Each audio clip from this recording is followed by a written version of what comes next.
Copa America 2024-এর একটা belter of a quarter final match up Uruguay versus Brazil. এই ম্যাচটা হতে পারতো কোপা আমেরিকার একটা ব্লিস্টারিং সেমিফাইনাল, কিন্তু সেটা ব্রাজিল কলম্বিয়ার সাথে ড্র করে ফেলার কারণে সেই ম্যাচটা সেমিফাইনালে হয়নি, সেটা চলে এসছে কোয়ার্টার ফাইনালে। ব্রাজিল উরুগুয়ের কোয়ার্টার ফাইনাল ম্যাচটা যেটা কিনা কোপা আমেরিকার শেষ কোয়ার্টার ফাইনাল ম্যাচ, সেটা আপনারা দেখবেন টি স্পোর্টস এবং টি স্পোর্টস নেটওয়ার্কে সকাল 7টা বাজে। এই উরুগুয়েকে নিয়ে এই টুর্নামেন্টের আগেই অনেক ধরনের হাইপ, অনেক ধরনের প্রেডিকশন ছিল যে এই উরুগুয়ে সম্ভবত মার্সেলো বিয়েলসার অধীনে অনেক দূরে যাবে টুর্নামেন্টে। অন্যদিকে ব্রাজিলকে নিয়ে ততটাই শঙ্কার মেঘ জেগেছিল যে এই দরিভাল জুনিয়রের আন্ডারে, যেই দরিভাল জুনিয়র যাকে বলা হয়েছিল যে তিনি ব্রাজিলকে ডাল ভাত ফুটবল খেলান, সেই ডাল ভাত ফুটবল খেলিয়ে ব্রাজিলকে তিনি কত দূর পর্যন্ত নিতে পারবেন যদি কোপা আমেরিকা তিনি চ্যাম্পিয়ন না হতে পারেন। তার সামনে সবচেয়ে বড় স্টাম্বলিং ব্লকটা এখন এই উরুগুয়ে চলে এসছে। উরুগুয়ের প্লেইং স্টাইল, ব্রাজিলের প্লেইং স্টাইল নিয়ে কথা হবে। ব্রাজিল উরুগুয়ের স্ট্যাটসটাও একটু দেখা দরকার। ব্রাজিল উরুগুয়ে তাদের সর্বশেষ যে 5 দেখা হয়েছিল, সেই 5 দেখায় কিন্তু ব্রাজিল 4টা ম্যাচে জিতেছে, কিন্তু লাস্ট একদম শেষ যেবার একটা ওয়ার্ল্ড কাপ কোয়ালিফায়ার ম্যাচ হয়েছিল, সেই ম্যাচটাতে কিন্তু উরুগুয়ে এই ব্রাজিলকে 2-0 গোলে হারিয়েছিল। যে নিকোলাস ডে লা ক্রুজকে দেখতে পাচ্ছেন, তিনি একটা স্টেলার অফ আ পারফরম্যান্স সেই ম্যাচে দিয়েছেন।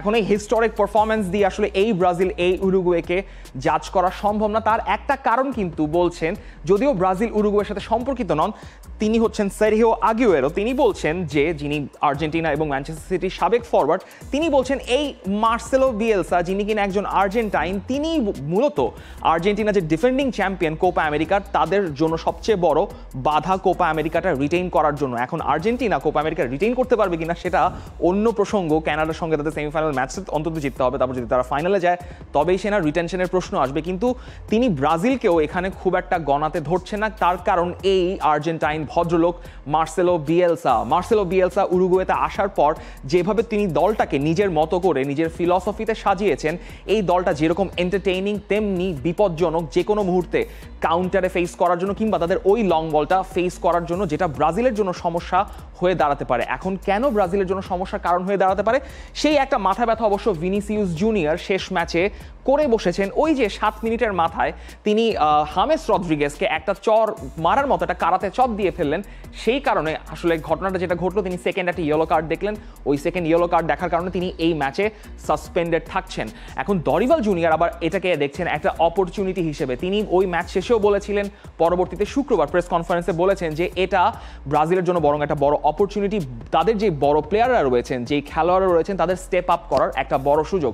এবং সেই সঙ্গে তিনি বলেও দিয়েছেন যে এই ম্যাচে এন্ড্রিক শুরু করতে যাচ্ছেন এবং এন্ড্রিককে নিজের বড় স্টেজে প্রমাণ করার জন্য এটাই তার সবচেয়ে বড় সুযোগ। কিন্তু দরিভাল জুনিয়র যতই তার প্লেয়ারদেরকে মোটিভেট করার চেষ্টা করেন না কেন, ব্রাজিলের overall options and overall chance ক্রিয়েশনটা আসলে এই টুর্নামেন্টে কিছুটা হলেও চোখে লাগছে। তার কারণ হচ্ছে, তার আগে দরিভাল জুনিয়রের অধীনে ব্রাজিলের রেকর্ডটা একটু দেখা জরুরি। আপনি এটাকে ওভাবে দেখতে পারেন যে দরিভালের অধীনে ব্রাজিল যেই কয়টা ম্যাচ খেলেছে, 7টা ম্যাচ খেলেছে, 7টা ম্যাচের মধ্যে 3টা জয় আছে, সেটা ইংল্যান্ডের এগেইনস্টে, পারাগুয়ের এগেইনস্টে এবং মেক্সিকোর এগেইনস্টে, কিন্তু 4টা ড্র, কোনো হার নেই। সমস্যাটা হচ্ছে তাদের গোল কনসিডার রেটটা কিন্তু গোল করার সঙ্গে সঙ্গে সেরকমই আছে। শুধুমাত্র ওই পারাগুয়ে এবং মেক্সিকোর ম্যাচ এবং স্পেনের ম্যাচ ছাড়া কিন্তু ব্রাজিল ওই অ্যাটাকিং থার্ডে কিন্তু সেরকম অপশনস, ওইরকম চান্সেস ক্রিয়েট করতে পারেনি, যেটা ওই পারাগুয়ের ম্যাচ ছাড়া এই কোপা আমেরিকার টুর্নামেন্টেও ভালোভাবেই দেখা যাচ্ছে, যেখানে 2টা ড্র করে ব্রাজিল এই টুর্নামেন্টের এই কোয়ার্টার ফাইনালে এসছে। এই কোপা আমেরিকায় ব্রাজিল যে কটা গোল করেছে বা শটে যে কটা চান্স ক্রিয়েশন করেছে ফাইনাল থার্ডে, সেখানে আসলে ব্রাজিলের ওই ইনসাইসিভনেসের অভাবটা টের পাওয়া যাচ্ছে। আপনি কলম্বিয়া ম্যাচটার কথা চিন্তা করে দেখুন, কিংবা একদম টুর্নামেন্ট শুরুর ম্যাচটার কথা চিন্তা করে দেখুন কোস্টারিকার সঙ্গে, সেখানে ব্রাজিল একের পর এক চান্স ক্রিয়েট করেছে ফাইনাল থার্ডে, কিন্তু সেগুলো গোলে কনভার্ট করতে পারেনি। সেটাই দেখা যাচ্ছে শট অন টার্গেটে তারা মাত্র 4টা শট অন টার্গেট রাখতে পেরেছে, যেখানে তাদের পজিশন 8 নম্বর স্থানে। কোপা আমেরিকার দলগুলোর মধ্যে বিগ চান্সেস মাত্র 6টা এবং অ্যাকুরেট পাস পার ম্যাচেও কিন্তু তারা 460টা অ্যাকুরেট পাস দিচ্ছে, যেখানে তারা সেকেন্ড পজিশনে আছে, কিন্তু সেই কনভার্সনগুলো ব্রাজিল করতে পারছে না। অপোজিশন বক্সে তাদের টাচ 99টা, যেখানে তারা তৃতীয় অবস্থানে রয়েছে, কিন্তু ওই ফাইনাল পাস অর্থাৎ কিলার পাসটা তারা খেলতে পারছে না। যখন তারা ফাইনাল থার্ডে পজিশন উইন করছে, সেটার র্যাঙ্কটাও তাদের অনেক নিচে, সেখানে তারা আছে 8ম স্থানে। অর্থাৎ ব্রাজিল তারা পজিশন পজিশন রিটেইন করছে, তাদের প্লেয়াররা মাঝ মাঠে ভালোভাবে ডিকটেট করছেন, ফাইনাল থার্ডে পাস আসছে, কিন্তু ওই কনভার্সনের জায়গা থেকে অন্তত পারাগুয়ের ম্যাচ ছাড়া ব্রাজিল পিছিয়ে আছে। এখন ব্রাজিল যখন ফেস করতে যাচ্ছে এই উরুগুয়ের মার্সেলো বিয়েলসার দলটাকে, মার্সেলো বিয়েলসাকে যখন উরুগুয়ে নিয়োগ দিয়েছিল তখন উরুগুয়ের আগে কথা চলছিল তার এভারটনের সঙ্গে, যে এভারটন দলে তিনি কোচিংয়ের দায়িত্ব নিতে চান না। এই জান কি না মার্সেলো বিয়েলসাকে আপনারা চেনেন যে তিনি কীরকম মানুষ, তিনি যেই ফিলসফির মানুষ সেই ফিলসফি দিয়েই তিনি ফুটবলটা খেলান। যখন এভারটন তাকে রিচ আউট করলো তাদের ম্যানেজার হওয়ার জন্য, তিনি তখন তাদেরকে বললেন যে সিজনের মাঝখানে তিনি কোনো বড় দলের দায়িত্ব নিতে চান না, তিনি বরং ওই এভারটন দলের অনূর্ধ্ব 23 দলকে 6 মাস ম্যানেজ করবেন, তারপর তিনি ওই এভারটনের দলের দায়িত্বটা নেবেন। সেই কথা শুনে আসলে এভারটন তাদের বোর্ড তারা কিছুটা অবাকই হয়েছিল যে এমন একটা ভদ্রলোক, এরকম পাগল একটা মানুষ কেন একটা আন্ডার 23 টিমের দায়িত্ব নেবেন, মূল টিমের দায়িত্ব না নিয়ে। বরং তখন উরুগুয়ে তাকে কল করলো এবং তিনি উরুগুয়ের দায়িত্বটা নিলেন। তিনি চিলির কোচ ছিলেন, তিনি আর্জেন্টিনার কোচ ছিলেন এবং আর্জেন্টিনার অসংখ্য ক্লাবের কোচ ছিলেন, যাকে কোচদের কোচ বলা হয়, যাকে নিয়ে আসলে আলাদা করেই হয়তো ভিডিওতে কথা বলতে হবে। তবে উরুগুয়েতে এই মার্সেলো বিয়েলসার যে ফিলসফিটা, যে মার্ডার বল, লং বল, ডিরেক্ট ফুটবলটা তিনি খেলিয়ে এসছেন তার ক্লাবগুলোতে, সেই ফুটবলটাই তিনি খেলাচ্ছেন। উরুগুয়ের এই ব্যাপারটা তার উরুগুয়েতে কোচ হয়ে আসার পর তিনি এখন পর্যন্ত 14টা ম্যাচ খেলেছেন, 10টা ম্যাচেই তার জয় আছে, 2টা ম্যাচে ড্র, 2টা ম্যাচে হার।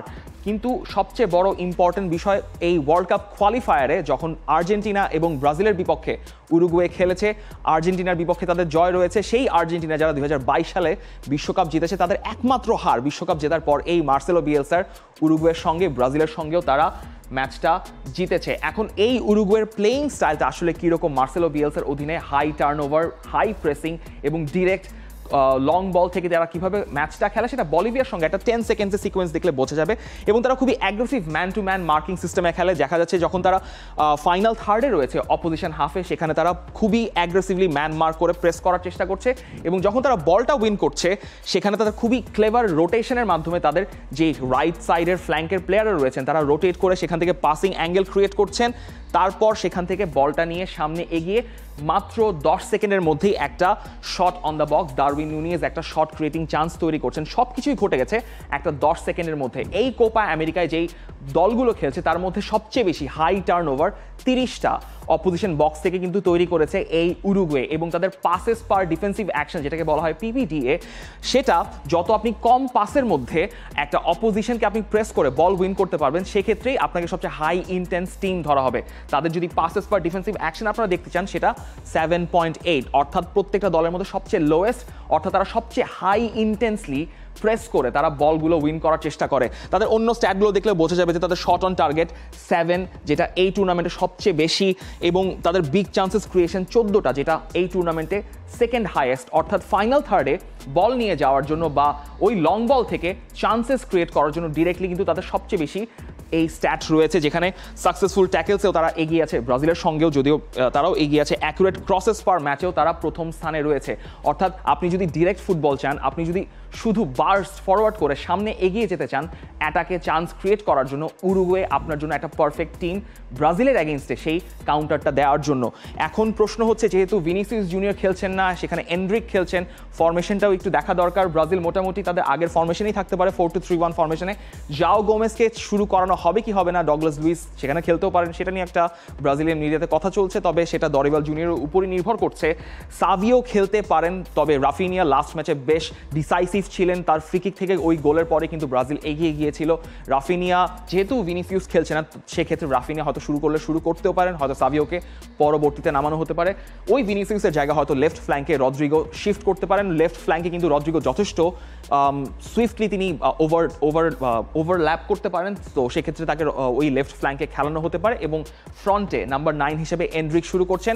উরুগুয়ের জন্য একটা বড় লস, তাদের যে লেফট উইঙ্গার মাক্সিমিলিয়ানো আরাউহো, তিনি একটা হেড ইঞ্জুরির কারণে শেষ ম্যাচের বাইরে চলে গিয়েছিলেন, তিনি হয়তো নাও শুরু করতে পারেন। সেক্ষেত্রে অলিভেরা, যিনি পরবর্তীতে নেমেছিলেন, তিনি শুরু করতে পারেন। বাকি সেটআপটা মোটামুটি একই থাকতে পারে। রোনাল্ড আরাউহো সম্ভবত তিনি সেন্টার ব্যাকেই থাকবে, যেহেতু ভিনিসিয়াসকে সামলানোর ঝামেলাটা নেই, রদ্রিগোকে সামলাতে হবে, এন্ড্রিককে সামলাতে হবে। স্পিকিং অফ এন্ড্রিক, যিনি কিনা আগামীকালকে মাঠে নামবেন, তার উপর দরিবাল জুনিয়র অবশেষে ভরসা করতে যাচ্ছেন স্টার্টিং লাইন আপে তাকে শুরু করতে দেখতে পাবো আমরা, এবং সেটা সম্ভবত প্রথমবারের মতোই, কারণ এন্ড্রিক এখন পর্যন্ত যে কটা ম্যাচ খেলেছেন প্রত্যেকটা ম্যাচেই সাবস্টিটিউট বেঞ্চ থেকে তিনি মাঠে নেমেছেন, এবং তার মাঠে ইম্প্যাক্টটা কিন্তু সেরকমই পড়েছে। তার কারণ তিনি সাবস্টিটিউট বেঞ্চ থেকেই তার 3টা গোল যে তিনি করেছেন ব্রাজিলের জার্সিতে, 3টা গোলই এসছে সাবস্টিটিউট বেঞ্চ থেকে মাঠে নামার পর। এখন এন্ড্রিক 17 বছর বয়সে এত প্রেশার কিভাবে নিতে পারবেন সেটা অন্য বিষয়। এখন বয়স দিয়ে আসলে প্রেশারের কথা তো চিন্তা করলে হবে না, কারণ লামিন ইয়ামালকে আপনারা দেখুন, যিনি কিনা এই এন্ড্রিকের রাইভাল হতে যাচ্ছেন লা লিগাতে, তিনি 16 বছর বয়সে ইউরোতে কি পারফরমেন্স দিয়েছেন সেটা আর আলাদা করে বলার অপেক্ষা রাখে না। সেখানে এন্ড্রিককে যদি ওই অ্যান্টিসিপেশনটা তার উপর করা হয় সেটা হয়তো তিনি দিতে পারবেন। দরিভাল এর আগেও টুর্নামেন্টে বলেছিলেন যে তার বক্সে প্লেয়ারদের ডার্টি মুভমেন্ট দরকার, অর্থাৎ সেন্টার ব্যাকদেরকে পিন করে ওই ফ্ল্যাঙ্ক থেকে অপশনস বা চান্সেস ক্রিয়েট করার জন্য এমন একজন প্লেয়ার দরকার সেই ডার্টি মুভমেন্টটা ক্রিয়েট করতে পারবেন। এখন এন্ড্রিক কিন্তু ওই সেন্টার ব্যাকদের ইন বিটুইন দ্য লাইনে থেকে তাদের শোল্ডারের মাঝখান থেকে কিন্তু ওই ডার্টি মুভমেন্টটা করতে পারেন। সেন্টার ব্যাক দয় কিন্তু পিন করে রাখার সেই সক্ষমতা তার রয়েছে। যখন তিনি সাবস্টিটিউট বেঞ্চ থেকে পারাগুয়ের সঙ্গে নেমেছেন, কলম্বিয়ার সঙ্গে নেমেছেন, ওই কাজটা তিনি করেছেন তার অপোজিট উইঙ্গারদেরকে চান্স ক্রিয়েশনের জন্য। এই কাজটা অবশ্যই এন্ড্রিককে করতে হতে পারে। অপোজিট নাম্বারে যিনি খেলবেন দারউইন কেয়স বল নুনিয়েজ, যিনি লিভারপুলের হয়ে অনেক চান্সেস ক্রিয়েট করার পর তিনি সুযোগগুলো মিস করেন, তিনি উরুগুয়ের হয়ে অনেক সুযোগ মিস করেন, কিন্তু উরুগুয়ের যখন মার্সেলো বিয়েলসার অধীনে তিনি খেলছেন তখন তিনি ততটাই ডিসাইসিভ ভূমিকা পালন করেছেন। যখন মার্সেলো বিয়েলসার অধীনে নুনেজ খেলা শুরু করেছেন তার এখন পর্যন্ত বিয়েলসার অধীনে তিনি 10টা গোল করেছেন, এই টুর্নামেন্টে 2টা গোল করেছেন।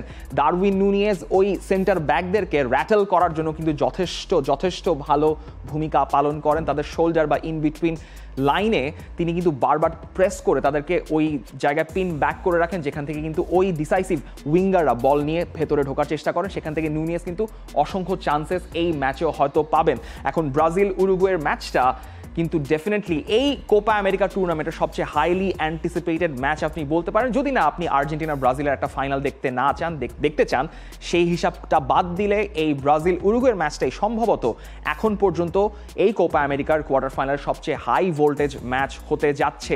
ব্রাজিলের অপোজিটে যেরকম অনেকগুলো স্টেক রয়েছে, উরুগুয়ের অপোজিটে অনেকগুলো স্টেক রয়েছে। উরুগুয়ে ব্রাজিল কখনোই সোজা একটা ম্যাচ আপ হবে না, তবে মার্সেলো বিয়েলসার হাই অকটেন মার্ডার বল, ইন্টেন্স ডিরেক্ট ফুটবলটাকে কিভাবে ব্রাজিল সামাল দিবে তাদের হাইলি পজিশনাল এবং ইন্ট্রিকেট প্লেইং স্টাইল দিয়ে, কিন্তু যেখানে ব্রাজিলেরও অনেক গেম চেঞ্জার রয়েছেন, সেটা প্রেডিক্ট করাটা অন্তত আমাদের জন্য খুবই কঠিন। তবে আপনাদের প্রেডিকশনটা জানাতে তো কোনো সমস্যা নেই, আপনাদের প্রেডিকশনটা জানিয়ে দিন। ব্রাজিল উরুগুয়ের ম্যাচে কারা জিতে পরবর্তীতে সেমিফাইনালে চলে যাবে সেটা জানিয়ে দিন আমাদের কমেন্ট সেকশনে। তবে ম্যাচটা দেখতে চাইলে আপনাকে যেতে হবে টি স্পোর্টস এবং টি স্পোর্টস নেটওয়ার্কে।